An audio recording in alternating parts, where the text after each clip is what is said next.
When we are looking for errors, you can use what I use, which is Identity Q or Smart Credit, that has 3 tiers side by side. We always start to look at the balance, okay? If you still have a balance on a charge off, which means that the creditors most likely wrote off the bad debt on their taxes and claimed the debt as a loss, that is a problem.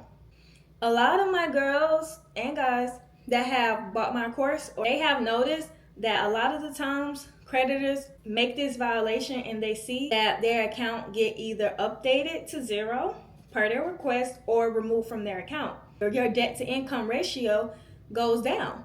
You can use that to your leverage to get it all deleted.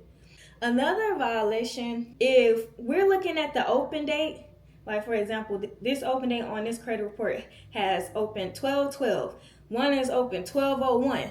Which one is it? I couldn't have opened this same credit card on 2 different dates. So you can use that to your leverage to say, hey, that's inaccurate. Remove it or update it to the correct. And sometimes they don't even know what day you open it because they're getting this information from outside sources. The thing about this is when you are catching so many violations, if the date open is not consistent across all 3 bureaus, you can use that to your leverage to get it removed. Because if they can't tell you when this date was open, it's inaccurate. Inaccurate and verifiable are 2 different meanings. The account can be verified as yours, but that don't mean what they're listing is accurate, okay? Another thing, verify the payment status, okay? I paid a firm and I was current. They still, because the account was closed, they still had my payment status as late 30 days. That is inaccurate. Make them send you proof, because if they can't, it must be removed.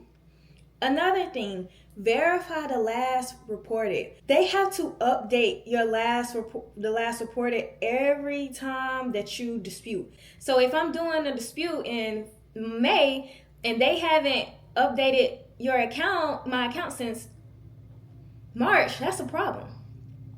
Another thing, check the comment section on your credit report because it helps you understand what's going on with your account. When you are disputing, the consumer should be updating and saying consumer disputes. You need to get these answers because what if you're applying for your house or you're applying for something? Is these creditors doing their job and updating my account as I'm disputing this account?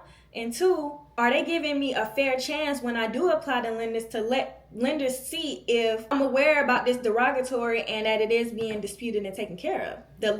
The date of last activity is exactly what it sounds like. It is the most recent date on which activity was reported. That's when the jail sentence starts, FYI.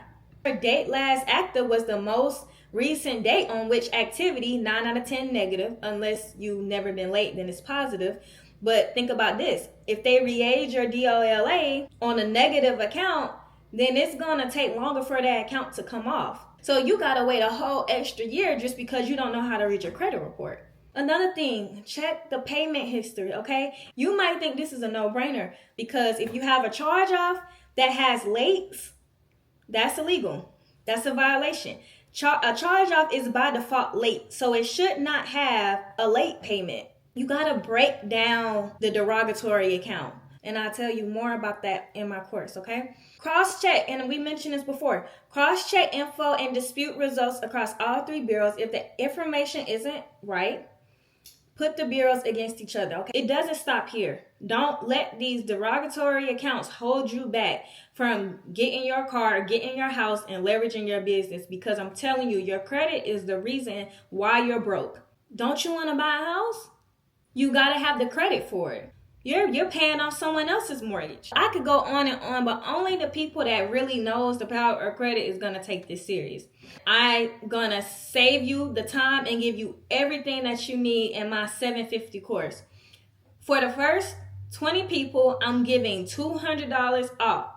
Use code FIRST20. You're going to remove more debt from my course than what you paid or what you could have paid on that charge off or that debt collection that's not going to do anything. But you can get more bees with honey by spending and investing $500 into my course and doing a lot more than just paying off one account. But if you have more than one late, you have more than one charge off, you have more than one collection, you have more than 2 inquiries, you don't know how to build your score, then I really strongly suggest that you invest in my course.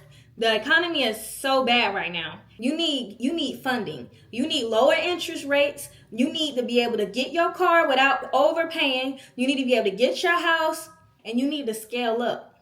But my course is not for everybody, because a lot of people are just going to say, oh, I need you to fix my credit, I'll just wait. Or they're going to be silly enough to pay someone $2,000 to fix their credit, and they're going to use the same skills and tools that I'm showing you in my guide.